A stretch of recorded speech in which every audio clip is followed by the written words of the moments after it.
žoltý, ten hltací komfort, čo si spomínal, to je prosím ťa čo? Lebo ja si pod tým predstavujem fakt všeličo. No tú fantáziu budeme potrebovať tvoju, ako si začal, len v trošku inom kontexte. No hltací komfort vína je vlastne stupeň piteľnosti vína. Ako hladko a ako komfortne piješ to víno. Najlepšie vína idú dole ako voda. Nerobia žiadne zábrany. Nemusíš to dvakrát hltať. Proste ide to dole hrdlom ako voda. Dáme si pauzu. A ešte je tam v súvislosti s tým hltacím komfortom sú aj ďalšie veci, ktoré takéto víno vyvolá.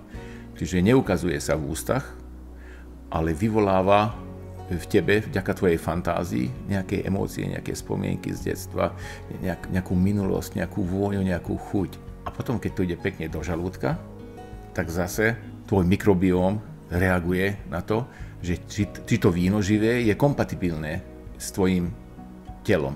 Čiže súčinnosť týchto troch vecí, že hladkosť pitia, hltací komfort, asociácia vína, čo v tebe vyvoláva a reakcia mikrobiomu je vlastne tá reakcia, ktorá ti dáva skutočný obraz, či ti to víno chutí alebo nie.